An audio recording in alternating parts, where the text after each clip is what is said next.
Gandang araw po sa lahat. So, eto na naman po tayo. Tayo po ay gagawa ng isang tutorial para po sa hand bouquet. So, simple hand bouquet po ang ating gagawin. Ayan po, una po sa lahat, magkakat po tayo ng wrapping. So, gumamit po ako dyan ng dark fuchsia color na wrapping po na may lining na gold.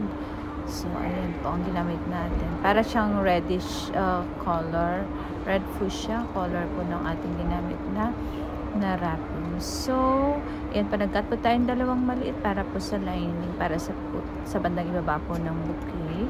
And, ayan, gumawa na po ako ng isang pang-ibabaw po na cutting na isang wrapping po. So, yan po yung pinakaunang ginagawa ko kapag tayo po ay gumagawa ng cutting, nagka-cut po, nag-form pa tayo ng wrapping. So, may maliit po na wrapping. Yan, kinat po natin into half 1/4 po. And then, parang pinorm natin po siya na isang maliit na bulaklak. Madali lang po siyang matutunan po. Itilt po lang natin. Pagkakat natin po, magtitilt lang po tayo. So, yan po yung mga bulaklak na ginamit natin dyan. Gumamit po tayo ng stargazer o yung tinatawag natin na lily. Siyempre po, andyan, gumamit din po ako ng gypsophilia o yung baby's breath. Pagka mga special occasions, hindi tayo gumagamit masyado ng mga fillers. So, gumamit din po tayo ng baby rose at chrysanthemum na purple. Yan po yung mga combination na ginamit natin. Yung lily po natin ay white. At gumamit din po tayo dyan ng brascas at iba pang variety ng flower. May limon din po tayo na pink na ginamit. Red roses. And then, yan po. Pagsasama-samahin siya in a way na layered po dapat. Laging may insertion po tayo. Ayan, may deep purple po tayo na roses at meron po tayong fuchsia na rose. So, bago po natin gawin, mag-start po tayo ng kung ano yung pinaka-top natin, kung ano yung pinaka-gusto natin i-highlight. So, yung hina-highlight ko po dyan ay yung lily, which is yung special flower natin. Ayan. Gumamit din po ako ng double color po dyan na chrysanthemum, purple, and ayan po yung mga combinations po natin. So, nasa layer po ng pink and purple po yung ating ginamit. So, every time po, mag-i-insert po tayo ng mga fillers po in between. Gumamit din po ako dyan ng radium. Yun po yung special flower po. At, yan po yung baby rose. Mga 3 baby rose po ang ginamit ko dyan. Pampalaki din po siya. Tsaka, nagmamatch po siya sa color ng ating kulay na tinatarget. Nasa layer po tayo nasa level po tayo ng red, ng rose, ay ng color purplish and pink na kulay po ng ating bouquet. So, ayan po. So, as much as possible, 3 colors lang po ang gagamitin natin. Huwag po masyadong madami para hindi po ma-overwhelm yung kulay ng ating bouquet. So, ayan po ang ating bouquet. So, pinta ko na siya, naiayos ko na siya.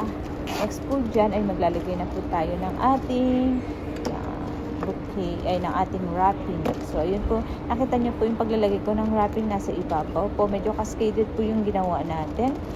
Ayan. So, sunod po niyan ay gagawa tayo ng layered na wrapping sa side. Ayan po. Sobrang dali lang po niyang gawin. Medyo matagal lang po dyan yung kapag pipinta ng bulaklak o lalagay ng mga bulaklak, yung pagko-combine ng mga bulaklak. Pero after niyan, paglalagay po ng wrapping, madali na lang po. Yan.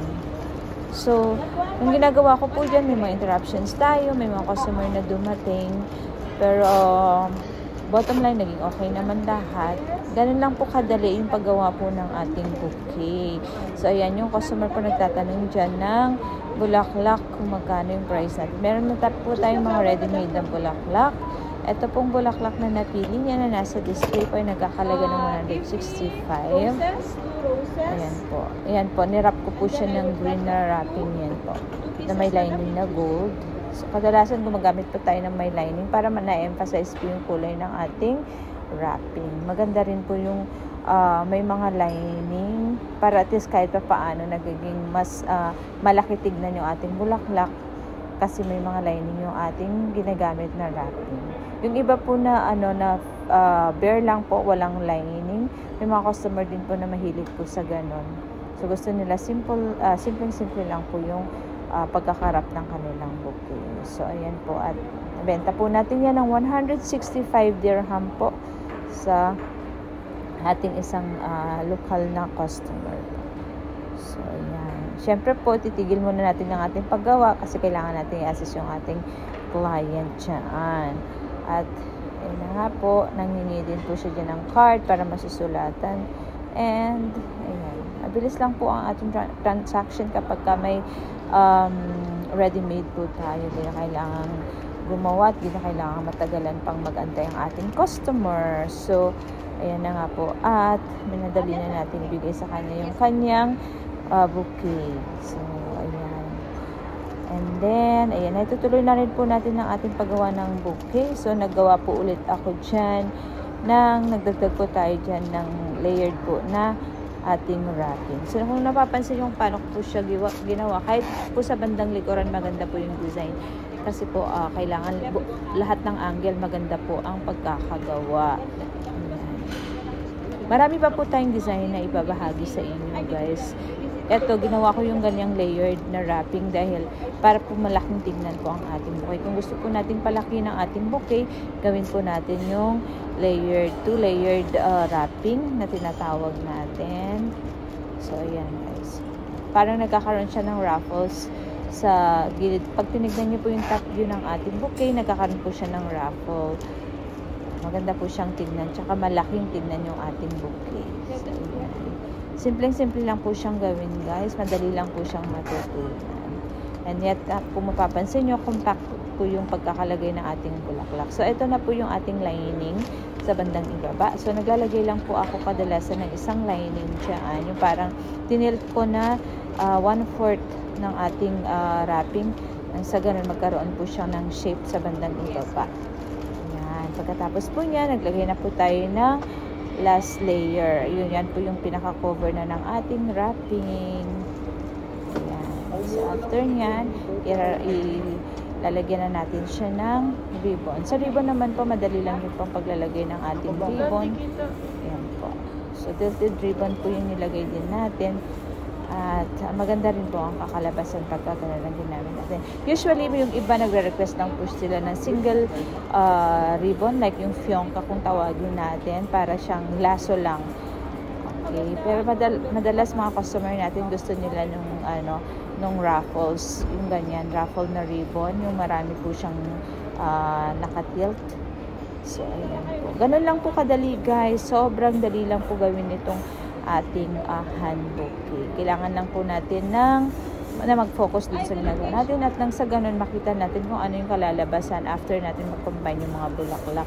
Yung pagko-combine lang po ng bulaklak ang medyo matatagalan tayo kasi kailangan makita natin kung ano yung outcome.